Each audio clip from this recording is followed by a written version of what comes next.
2022 April 24-ന് Ansiya ആടിയും പാടിയും ആഘോഷിക്കുകയായിരുന്നു. കണ്ടശങ്കടവിൽ വെച്ചുള്ള കുടുംബമേള. അവിടെ താളത്തിനൊത്തുള്ള ചുവടുകളിൽ എല്ലാവരും കൈയടിച്ച് അവളെ പ്രോത്സാഹിപ്പിച്ചു. എന്നാൽ ആ സന്തോഷം അധികം നീണ്ടുനിന്നില്ല.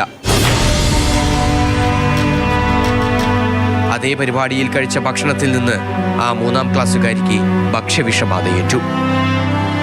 ആക്റ്റീവാണ് ആള്.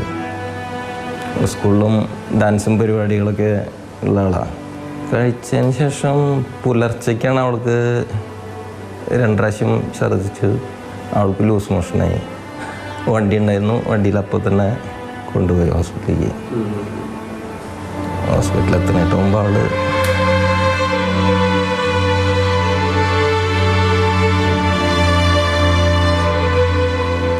നിരവധി പേർക്ക് ശാരീരിക അസ്വസ്ഥതകളുണ്ടായി. അവശനിലയിലായ കുട്ടി തൊട്ടടുത്ത ദിവസം ആശുപത്രിയിലെത്തിക്കുമ്പോഴേക്കും മരിച്ചു. പോസ്റ്റ്മോർട്ടം റിപ്പോർട്ടിൽ മരണകാരണം ഭക്ഷ്യവിഷബാധയെന്ന് വ്യക്തമായിരുന്നു. എന്നാൽ അതിന് കാരണക്കാരായവർക്കെതിരെ കാര്യമായ നടപടിയൊന്നും ഉണ്ടായില്ല. നീതിക്കായുള്ള നിയമ പോരാട്ടത്തിലാണ് ഇപ്പോഴും കുടുംബം. ഒന്നും കാര്യമായിട്ട് നടന്നിട്ടില്ല. ഇപ്പോഴും അവർ വർക്ക് ചെയ്യേണ്ടെന്നാണ്, കാറ്ററിംഗ് സർവീസ് നടത്തുന്നുണ്ട് എന്നാണ് അറിവ് കിട്ടിയിട്ടുള്ളത്. ആളുടെ വൈഫിൻ്റെ പേരിൽ ലൈസൻസ് എടുക്കാൻ നോക്കുന്നുണ്ട്. അന്ന് ഭക്ഷണം തയ്യാറാക്കിയവർ ഇപ്പോഴും മറ്റു പേരുകളിൽ പലയിടങ്ങളിലും ഭക്ഷണം വിളമ്പുമ്പോൾ തങ്ങൾക്കുണ്ടായ തീരാ നഷ്ടത്തിന്റെ വേദനയിൽ ഉരുകുകയാണ് ഈ കുടുംബം. മാതൃഭൂമി ന്യൂസ്, തൃശൂർ.